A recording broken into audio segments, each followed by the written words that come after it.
नमस्कार दोस्तों, स्वागत है आपका जरधरी क्लासेस में। दोस्तों, आज हम आगामी सभी परीक्षाओं के लिए कुछ महत्वपूर्ण प्रश्नों की चर्चा करने वाले हैं। तो चलिए दोस्तों, शुरू करते हैं आज का ज्ञानवर्धक सफर। यदि आपको जरधारी क्लासेस के ई बुक नोट्स चाहिए तो उसका लिंक आपको डिस्क्रिप्शन में दे दिया जाएगा, या आप डायरेक्टली गूगल पर भी सर्च कर सकते हैं jardhari-classes.in।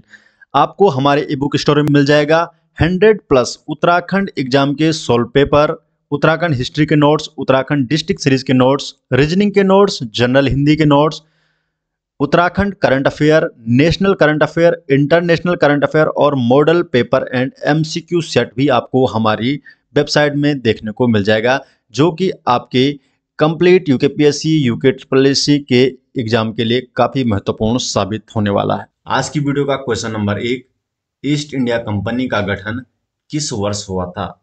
जो ईस्ट इंडिया कंपनी है इसका गठन हुआ था 1600 में। तो 1600 ईस्वी में ईस्ट इंडिया कंपनी का गठन हुआ था। तो सी ऑप्शन इसका सही जवाब है। क्वेश्चन नंबर 2 है, वास्को डी गामा भारत कब आया? तो जो वास्को डी गामा है वो भारत किस सन में आया था? तो सही जवाब है 1498। तो बी ऑप्शन इसका सही है। 1498 में वास्को डी गामा भारत आया था। क्वेश्चन नंबर 3, निम्न में से कौन सा प्रथम मुगल सम्राट था जिसने बंगाल के विरुद्ध सैन्य अभियान का नेतृत्व किया था? तो इसमें से कौन सा मुगल सम्राट ऐसा था, प्रथम मुगल सम्राट, जिसने बंगाल के विरुद्ध सैन्य अभियान का नेतृत्व किया था? तो सही जवाब है option number A, Humayun. Next question है क्वेश्चन नंबर 4, गुजरात में सैनिक सफलता प्राप्त करने वाला पहला मुगल शासक कौन था? तो जो गुजरात में सैनिक सफलता करने वाला पहला मुगल शासक भी आपका कौन था? तो ये भी आपका था हुमायूं। तो हुमायूं ऐसा प्रथम मुगल शासक था। क्वेश्चन नंबर 5 है, विजयनगर का अपनी स्थापना से लेकर पतन तक किस राज्य के साथ संघर्ष चलता रहा? तो जो विजयनगर है तो इसका अपनी स्थापना से लेकर और पतन तक किस राज्य के साथ संघर्ष चलता रहा? तो सही जवाब है ऑप्शन नंबर सी, बहमनी राज्य से। तो बहमनी राज्य से इसका संघर्ष चलता रहा। अब ये बहमनी राज्य कौन था, किसने इसकी स्थापना की थी? तो जफर खां, जो कि बहमन शाह के नाम से भी जाना जाता, इसने 1347, तो 1347 में क्या है, इसने इस बहमनी साम्राज्य की नींव रखी थी। बहमन शाह, जिसे जफर खां के नाम से भी जाना जाता है। तो इसी राज्य के साथ विजयनगर का शुरू से और अंतिम तक क्या है, संघर्ष चलता रहा। क्वेश्चन नंबर 6 है, निम्नलिखित में से किस शासनकाल में नायंगर व्यवस्था एवं आयंगार व्यवस्था प्रचलित थी? तो नायंगार एवं आयंगार व्यवस्था किसके शासन में प्रचलित थी? तो इसका सही जवाब है विजयनगर काल में। तो विजयनगर जो शासन था इसमें ये दोनों ही व्यवस्था थी, नायंगार व्यवस्था और आयंगार व्यवस्था। अब नायंगार व्यवस्था क्या होती है? तो नायंगार व्यवस्था थी एक प्रकार की एक सामंतवादी व्यवस्था का स्वरूप था ये। तो एक प्रकार की सामंतवादी जो व्यवस्था है यही आपकी नायंगार व्यवस्था थी।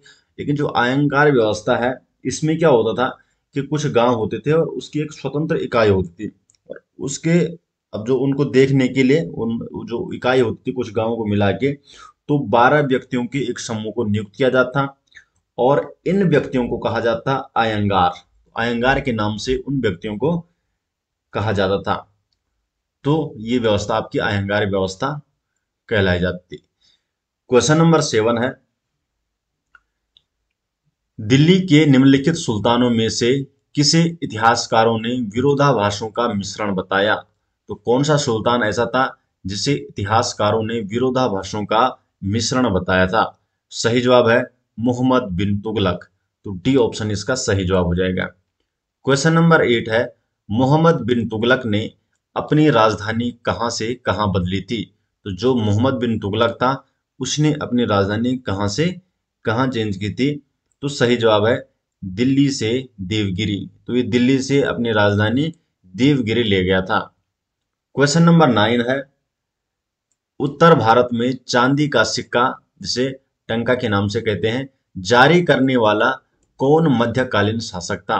तो कौन सा मध्यकालीन शासक था जिसने चांदी का सिक्का चलवाया था? सही जवाब है ऑप्शन नंबर बी, इल्तुतमिश। तो इल्तुतमिश ने चांदी की सिक्का जो टंका है इसको जारी किया था। क्वेश्चन नंबर 10 है, निम्न में से किस सुल्तान ने तुर्कान ए चिहालगनी बोले तो 40 गुलाम सरदारों का गुट का दमन किया? तो यहाँ पे पूछा गया है कि दमन किसने किया? तो दमन किया बलबन ने। तो ए ऑप्शन इसका सही जवाब है। तो बलबन ने बलबन ने क्या है, तुर्कान ए चिहालगनी जिसे 40 गुलाम सरदारों का जो गुट हुआ करता इसका दमन किया। अब ये किसने शुरू किया था? तो जो ये व्यवस्था है ये शुरू की थी आपकी इल्तुतमिश ने। तो शुरू इल्तुतमिश ने किया था और दमन किया बलबन ने। तो अभी इसका यहाँ पर प्रश्न पूछा है तो उसका ए आंसर सही है। दोस्तों ये सारे नोट्स आपको कहाँ मिल जाएंगे? हमारे एप्लीकेशन में। अगर आप प्ले स्टोर पे सर्च करते हैं उत्तराखंड जीके तो फर्स्ट में ही आपको उत्तराखंड जनरल नॉलेज के नाम से एसजे ग्रुप का ऐप मिलेगा। उसमें सभी नोट्स आपको देखने को मिल जाएंगे, साथ में डिटेल नोट्स भी आपको वहां पर देखने को मिल जाएंगे। और लास्ट में आप जरूर बताइएगा कि आपका इस प्रैक्टिस सेट में स्कोर कितना हुआ है। क्वेश्चन नंबर 11 है, कांची का विख्यात कैलाशनाथ मंदिर किसने बनाया? तो जो कांची में है कैलाशनाथ मंदिर ये किसने बनाया? सही जवाब है नरसिंह वर्मन द्वितीय ने। तो नरसिंह वर्मन द्वितीय ने ये कैलाशनाथ मंदिर बनवाया था। क्वेश्चन नंबर 12 है, इनमें से किसने महाबलीपुरम में पगोड़ा रथों का निर्माण करवाया था? तो महाबलीपुरम में जो पगोड़ा रथ है इसका निर्माण किसने करवाया था? तो ये थे आपके पल्लवों ने। तो पल्लवों ने इसका निर्माण करवाया था। दोस्तों यहाँ पर आपको एक महत्वपूर्ण जानकारी दे दूं, उत्तराखंड यूकेटीपीएससी और यूकेपीएससी के सभी एग्जाम के लिए जरधारी क्लासेस द्वारा डिटेल नोट्स बनाए गए हैं। अगर आप इन डिटेल नोट्स को लेना चाहते हैं तो उसका लिंक आपको डिस्क्रिप्शन में मिल जाएगा, या आप डायरेक्टली गूगल पर भी सर्च कर सकते हैं jardhariclasses.in, और हमारे ई बुक स्टोर में आपको मिल जाएंगे 100+ उत्तराखंड प्रीवियस एग्जाम के सॉल्व पेपर, उत्तराखंड हिस्ट्री की ई बुक, उत्तराखंड डिस्ट्रिक्ट सीरीज के नोट्स, उत्तराखंड ज्योग्राफी के नोट्स, जनरल हिंदी के नोट्स, रीजनिंग के notes, Uttarakhand current affair, national and international current affair और मॉडल पेपर एमसीक्यू सेट आपको मिल जाएंगे। तो ये सभी नोट्स आपको मिलेंगे jardhariclasses.in वेबसाइट पे, आप वहां से इन्हें ले सकते हैं। क्वेश्चन नंबर 13 है, किस गुप्त शासक को कविराज कहा गया है? तो इसमें से कौन सा गुप्त शासक ऐसा है जिसे कविराज कहा गया है? तो सही जवाब है समुद्रगुप्त। तो समुद्रगुप्त को कविराज की उपाधि दी गई है। क्वेश्चन नंबर 14 है, गुप्त साम्राज्य द्वारा निम्न में से किन्हें कर रहित कृषि भूमि प्रदान की जाती थी? तो जो गुप्त साम्राज्य था वो किसे कर रहित कृषि भूमि प्रदान करता था? तो सही जवाब है ब्राह्मणों को। तो सी ऑप्शन इसका सही जवाब है। क्वेश्चन नंबर 15 है, कनिष्क की राजधानी कौन सी थी? तो जो कनिष्क है इसकी राजधानी कौन सी थी? सही जवाब है ऑप्शन नंबर ए, पुरुषपुर। तो कनिष्क की राजधानी थी पुरुषपुर, जो कि आज का पेशावर है, बोले तो पाकिस्तान में अभी है पेशावर। तो यही पुरुषपुर के नाम से उस टाइम जाना जाता। क्वेश्चन नंबर 16 है, कला की गंधार शैली किसके शासन काल में पनपी थी? तो जो कला की गंधार शैली है तो गंधार शैली किसके शासन काल में पनपी थी? तो सही जवाब है कनिष्क। तो कनिष्क के शासन काल में ये जो शैली है ये पनपी थी। क्वेश्चन नंबर 17 है, हड़प्पा सभ्यता के अंतर्गत हल से जोते गए खेत का साक्ष्य कहाँ से मिला है? तो जो हड़प्पा सभ्यता है तो इसके अंतर्गत जो हल से जोते गए जो खेत थे इनका साक्ष्य कहाँ से मिलता है?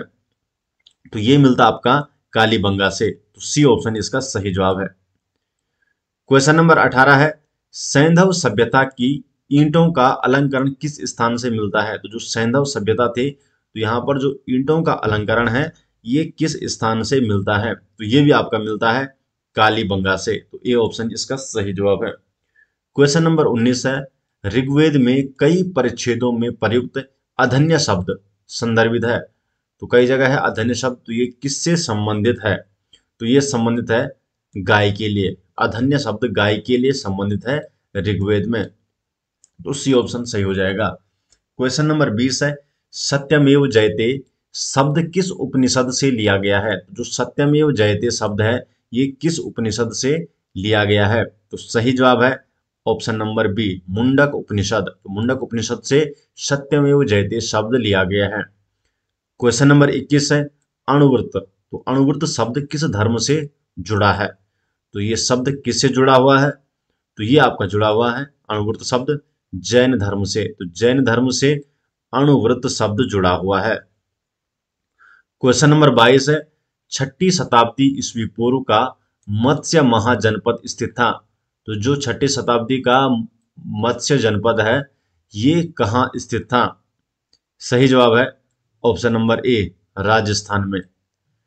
क्वेश्चन नंबर 23 है, गौतम बुद्ध ने अपना प्रथम उपदेश कहाँ दिया था? तो जो गौतम बुद्ध थे तो इन्होंने अपना प्रथम उपदेश कहाँ दिया था? सही जवाब है सारनाथ में। तो इसका यहाँ पर क्या है, सारनाथ हो जाएगा। क्वेश्चन नंबर 24 है, धर्म चक्र परिवर्तन क्या है? तो धर्म चक्र परिवर्तन क्या है? गौतम बुद्ध का प्रथम उपदेश है जो कि सारनाथ में दिया गया। तो यही आपका धर्म चक्र परिवर्तन के नाम से जाना गया। क्वेश्चन नंबर 25 है, हाथी गुम्फा अभिलेख किस शासक का है? तो जो हाथी गुम्फा अभिलेख है ये किस शासक का है? तो ये आपका खारवेल का। तो इसका क्या है, ये हाथी गुम्फा अभिलेख है और ये कहाँ पर है? उदयगिरी पहाड़ियों में ये है, उड़ीसा के भुवनेश्वर में। तो उदयगिरी जो पहाड़ी है भुवनेश्वर में, उड़ीसा के भुवनेश्वर में, तो यहाँ पर हाथी गुम्फा अभिलेख है और खारवेल का ये है। क्वेश्चन नंबर 26 है, पहला ईरानी शासक जिसने भारत के कुछ भागों को अपने अधीन किया था। तो पहला ईरानी शासक कौन सा था जिसने भारत के कुछ भागों को अपने अधीन किया था? तो ये था आपका डेरियस। तो सी ऑप्शन इसका सही जवाब हो जाएगा। क्वेश्चन नंबर 27 है, सांची का स्तूप का निर्माण किसने किया था? तो जो सांची का स्तूप है इसका निर्माण किसने किया? सही जवाब है अशोक ने। तो सम्राट अशोक ने सांची के स्तूप का निर्माण किया था।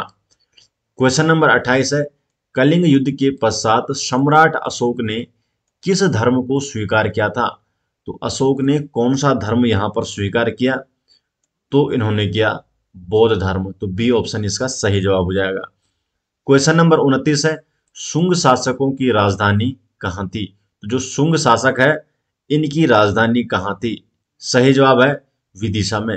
तो डी ऑप्शन इसका सही जवाब हो जाएगा।